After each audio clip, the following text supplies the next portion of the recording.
Please help me welcome our presenter for the next session. Can we have on stage with a big round of applause Mr. Carthic Kameshwaran, Director Solutioning from Bureau, to present on the topic of protecting your business from money mule fraud. Carthic, all over to you. Looking forward to a great session. Thank you. Okay, can you have the presentation, please? Excellent. So, money mule is a pretty exciting topic, as he said, and pretty much of a challenge for a lot of the bankers and other financial institutions. What we're going to look at today is how we, Bureau, as a company, have come up with a solution to prevent money mules fundamentally from entering the system. I wouldn't go into the specifics of what our company is, but then yes, we do keep for this company. You must have been reading a lot of money mule problems in the last many years. I had a very interesting conversation with a banker about a couple of months ago. So the banker actually said that about 10-12 years ago, asset was obviously a pretty exciting space where obviously there are a lot of frauds, a lot of scams, and it's a constant space where people keep having this issue. But on the liability side, it was pretty much boring. Not too many things happening out there, and bankers typically had a fairly decent time managing only the branch operations and so on. But what we have seen in the past few years is that liabilities have become much more interesting, or rather much more painful to them, because now the liability is now being looked at from a lens of fraud risk, and money mules is a major problem in the liability space. You must have read a lot of stories about people getting scammed on a day-to-day basis. Some people losing a few lakhs, some people losing a few crores. That's becoming a huge problem. And in fact, there has been news articles that nationals of some of the neighboring countries have actually been controlling the money mule network within India, which is becoming actually a bigger problem than what collectively we have been thinking about. So fundamentally, we want to, of course, handle this problem head on, and there are some estimates which range from $1 billion to $5 billion or more, and that's a very, very large ballpark number that people are putting out. But the crux of the problem is that there is a huge amount of money involved, and there is absolutely no risk exposure quantification that you can do, because your money mule problem, the risk exposure is at the transaction level, and it's not at the book level or the deposit amounts that we are talking about. So fundamentally, there's a huge money involved. So what does it entail? There is, from an origination standpoint, you would have known a lot about the job scams, the romance scams, or maybe things like, we would help you out, move some money and so on. So there are a lot of origins of these money mules, and there could be unwilling, there would be willing participants and so on.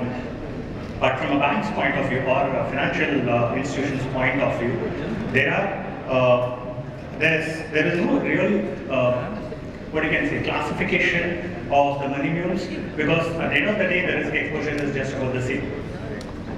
So how do we solve it? Because money mule, actually the fraudsters want control and access to the victim.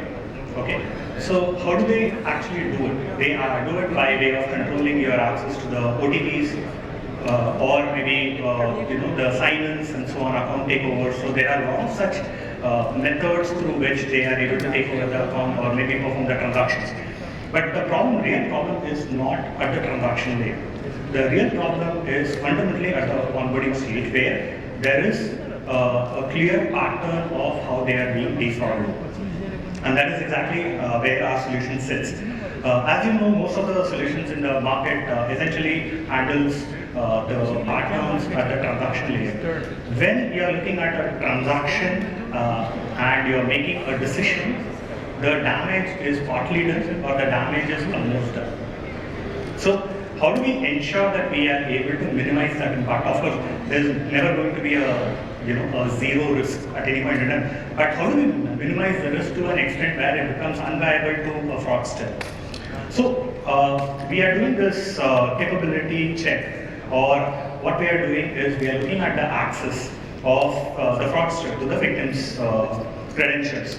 And it's more of a predictive. If you look at, we are looking at more of a predictive solution and not a reactive solution, because a reactive solution typically rests at the transaction layer, or probably just being, what you can say, detection of at a real time. Fundamentally, we have to solve the problem at the onboarding layer. So we do passive checks with absolutely zero intervention of the user. So we are not going to send out any OTPs to the users. Users will not know. It's going to be a silent check, and we are going to do a real-time scoring of the money movers. And we will tell you if there is a potential money mover who is acting on the account at that time. And that's exactly what we are doing. So how do we look at the scoring part of it? We are looking at the scoring part by looking at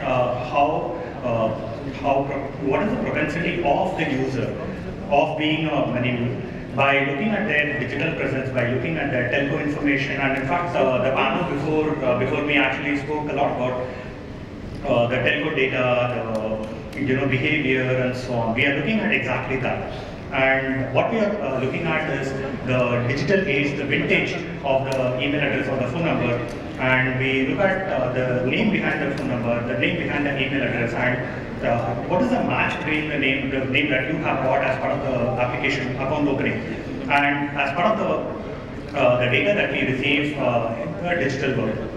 We also look at something social presence. We also look at what is their telco footprint, and we also look at the name which is present in the banking records, so on and so forth. So by combining all that information, which is about roughly 160 odd signals, we are able to tell you with a single score that this person on a scale of 0 to 1000, how likely are they to be a money mover? Of course, 0 is going to be a trustworthy user, and 1000 being a risky user. A standard 𝐅𝐫𝐸 scoring mechanism is very helpful, so that you can put that as part of your standard FRM scoring mechanisms. And what you see here again is just a snapshot of what we do, some set of information. Fundamentally, the model that we have built, the AI model that we have built, is not just going to ingest this. It is definitely a flexible model in the sense that we, as an implementation exercise, we could choose that a device intelligence, if it's going to be a self-serve journey where the user is onboarding themselves, yes, we could add the device intelligence part, which is also again part of the portfolio from Europe. Or it could be behavioral AI, which again is part of the portfolio. So we could ingest all of these together as part of the scoring mechanism. And what we have is a model that could expand with so many parameters, and a model that can learn depending on the demographics. So maybe I would like some of you to think about, let's say, an experience if you had with any of the victim. Then you would know that the victim might have had a good history otherwise, but the phone number that they would have provided may not be of their own. They would have probably given the phone number of a fraudster. Okay, so how do we determine the vintage of the phone number would be low, or probably the name in the digital world would be probably absent, or even if it is there, it's going to be different. The banking record behind that phone number is going to be absent, or it's going to be different than what we typically see. We would also see variations in the social presence, or probably no social presence. There is a specific statistic that we found as part of a pilot exercise. We found that 76% of people who had no social presence against their phone number or email address were found to be potential fraudsters, which is a very, very interesting statistic. So our model was able to validate all this, and we were able to show some value, which again I'm going to talk about. And if anybody has got a personal experience with any of these victims, I would be happy to hear from you. Anybody? Anyone? I know I won't keep you waiting for long, so I'm going to keep it brief. Okay, so I happen to have a victim in my close circle. So you must have known about the electricity bill payment fraud that people would have received. Hey, your electricity bill is pending, and so on. So one of the persons actually, they were defrauded, and we found that later the phone call that came through, we actually ran it in our systems. We found that within moments we could have shown that the mute score that we had was close to 800. We could have immediately told that this person, this particular account actually belonged to somebody else. There's a clear money laundering that is happening. So money mules are no longer, one particular problem. It's spanning across AML and fraud risk management. So it's a common large problem that we have. And this specific scores came from various different footprints. And what are some of the trust indicators that you see? Again, we have verified social media accounts or trustworthiness. And here there is one more interesting aspect which we have also found. We have found that some of these fraudsters were also using virtual phone numbers. And again, by having integration of telco APIs, by having a passwordless authentication mechanism where we are authenticating the phone number using the telco APIs and so on, have actually shown that we would have able to prevent a lot of these fraudsters. And what you also see is the vintage. Vintage again is a very, very strong indicator, as one of the panelists earlier said. Risk indicators is, as I told you, no social presence and inconsistent contact information and so on. So these are some of the key indicators. If there is any experience to share, I would be happy to hear, or Okay. So typically, how would a flow happen? Without our solution, typically an onboarding journey looks like this, where a user is going to enter their contact information, the KYC process is done, which is a standard IDV. And here also there are certain problems. That would be synthetic identification, that would be fraudulent information, or that would be tampering of documents, which again, currently, if you see, the standard KYC processes are being strengthened and a lot of these problems are being solved. But what is happening today is a lot of these problems exist in silos. And these problems do not contribute to, or these indicators do not contribute to the fundamental data lake that an organization is building, or for that matter, a common data model where we are able to tell, hey, the KYC document that somebody shared seemed to be a little iffy. Now, seem to be a little iffy is a very, very gray area, so probably might do just an enhanced due diligence on that. But if you start looking at their other parameters, like if it's a self-serve journey, look at their behavioral AI, their typing pattern and so on. You look at the device, are they coming to a risky device? Those could definitely augment your existing models, or probably you look at their alternate data and look at the money mule score overall and find out how risky they are. So we are no longer talking about a single data point. We are talking about culmination of all these inputs. It could be device behavior and the user profile. And these are all being done currently when you integrate the bureau solution, both SDK and API-based solutions. What you would do is you would actually receive all these signals in real time, and in a matter of seconds you are able to actually validate, and you need not keep the customer waiting.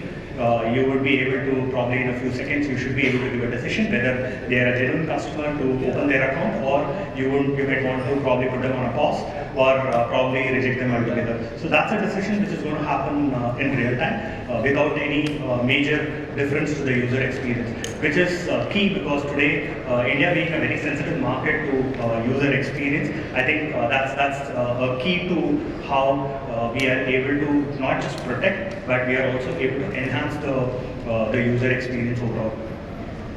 And we had a very specific case study from a large bank. I'm not at the liberty to share which bank it is, but definitely this was one very interesting data point, and I personally love seeing, and it's very heartening to see that we are able to save lots of dollars for them.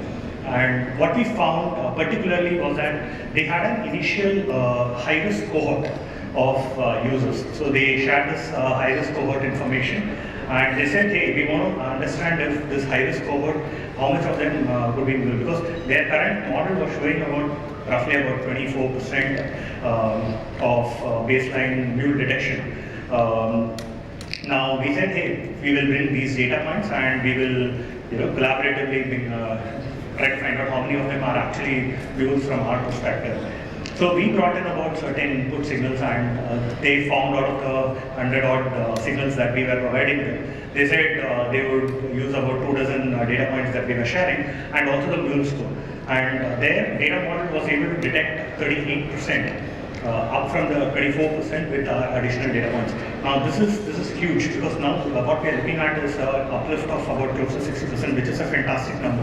And eventually they were able to figure out that those accounts were about to perform transactions worth hundreds of thousands of dollars. Now that's a lot of money. So eventually, when we had this real-time integration with their savings account and the current account journeys, we had an indicator. Again, this cannot be quoted directly, but we potentially saved about $10 million of risk exposure from their money use. So that's the number that we are looking at. So that's pretty much what we have done till now, and we would be happy to hear any use case or anything that you would be interested. And any questions?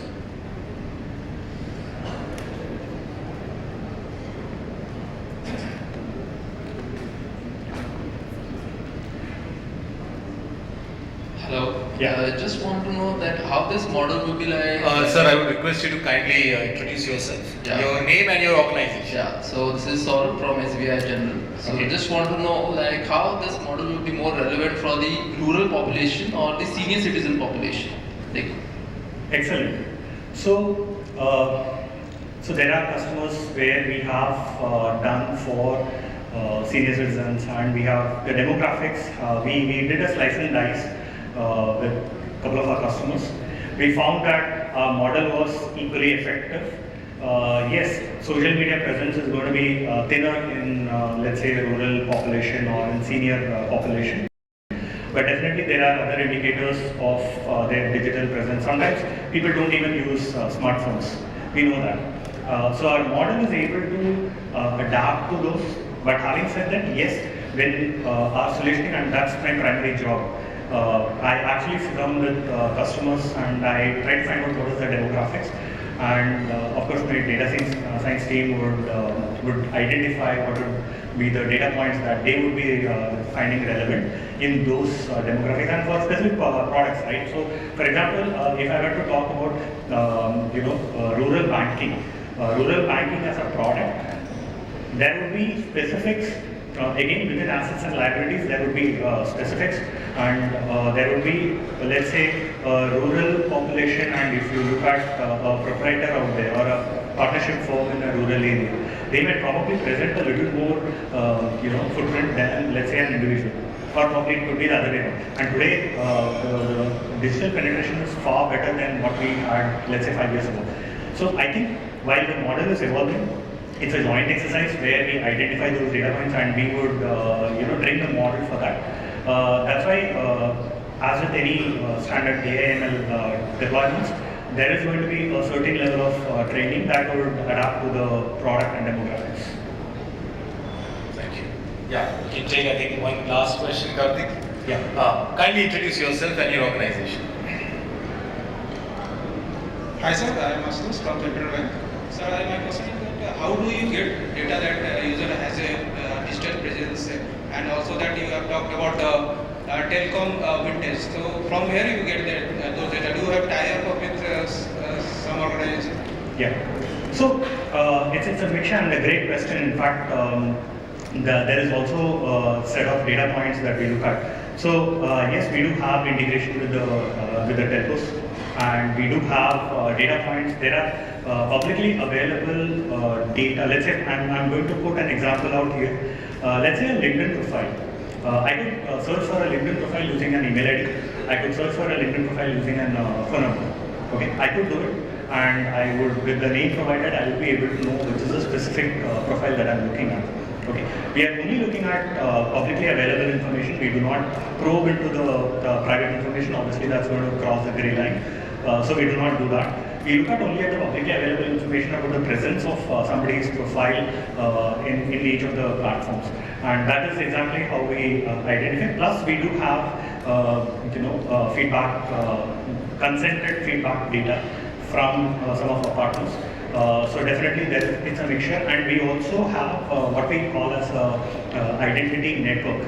So if there is a consented data, and if we know that there is a particular identity which is known fraudster, then we do flag them, and that's part of the money mule score. The ML model also consumes that, which actually builds. Let's say, for example, you and I are connected to, let's say, we share a phone number.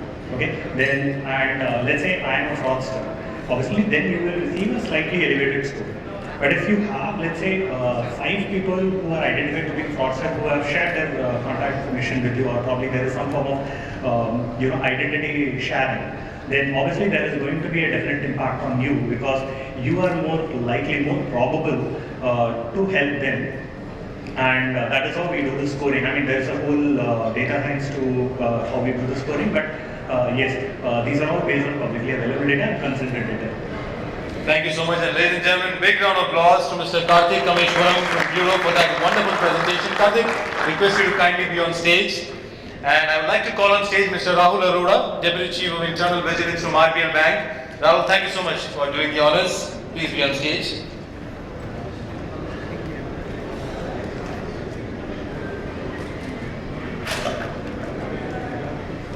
A big round of applause, ladies and gentlemen. Mr. Carthic Kameshwaran from Bureau on that wonderful presentation on protecting your business from money mule fraud.